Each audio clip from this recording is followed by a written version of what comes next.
नमस्कार।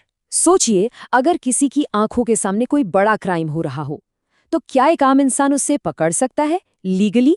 आज हम भारत के एक नए कानून की बात करने वाले हैं, जो आम नागरिकों को ठीक यही पावर देता है। आइए इसे थोड़ा डिटेल में समझते हैं।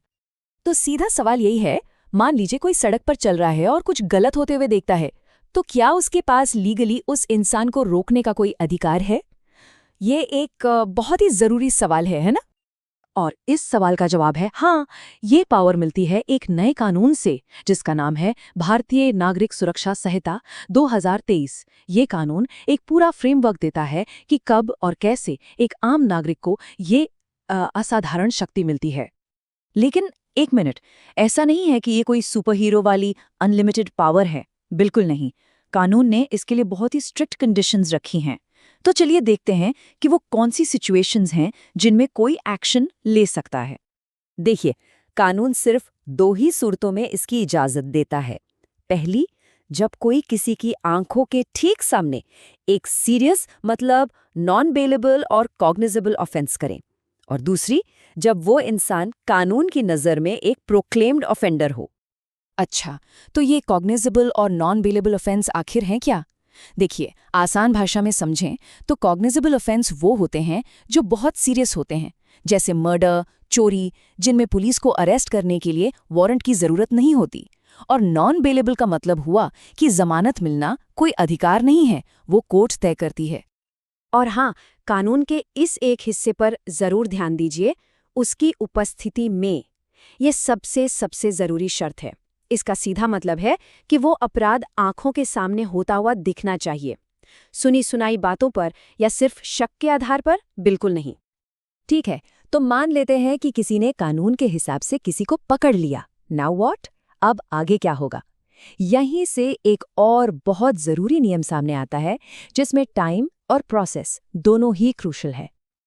ये नंबर याद रखने वाला है, 6। सिर्फ 6 घंटे। जो भी व्यक्ति अरेस्ट किया गया है, उसे पुलिस को सौंपने के लिए बस इतना ही टाइम है। कानून साफ कहता है कि इसमें जरा भी फालतू की देरी नहीं होनी चाहिए। तो इसका प्रोसेस क्या है? बहुत सिंपल है। स्टेप 1, उस व्यक्ति को अरेस्ट किया। स्टेप 2, बिना कोई टाइम गंवाए उसे किसी पुलिस ऑफिसर के हवाले कर दिया। और मान लीजिए कोई ऑफिसर वहां नहीं है, तो फिर जिम्मेदारी ये बनती है कि उसे पास के पुलिस स्टेशन ले जाया जाए। और जैसे ही वो इंसान पुलिस की कस्टडी में आता है, बस एक आम नागरिक का काम वहां खत्म हो जाता है।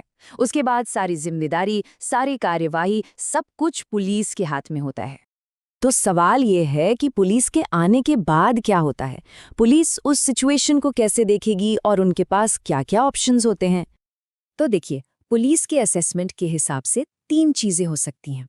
पहली, अगर पुलिस को लगता है कि हाँ, ये एक सीरियस कॉग्निजेबल ऑफेंस है, तो वो उस व्यक्ति को री-अरेस्ट करेगी। दूसरी, अगर उन्हें लगता है कि ऑफेंस तो है पर कम सीरियस है, तो उसका प्रोसेस अलग होगा। और तीसरी, अगर पुलिस को लगता है कि कोई जुर्म हुआ ही नहीं, कोई सबूत ही नहीं है, तो उस व्यक्ति को फौरन छोड़ दिया जाएगा। तो इस पूरी बातचीत का मतलब क्या निकलता है?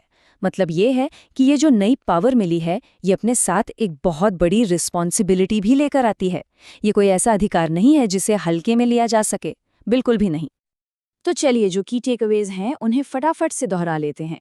पहला, सिटीजन्स अरेस्ट सिर्फ सीरियस और आंखों देखे जुर्म के लिए है। दूसरा, हैंडओवर के लिए सिर्फ 6 घंटे की स्ट्रिक्ट डेडलाइन है।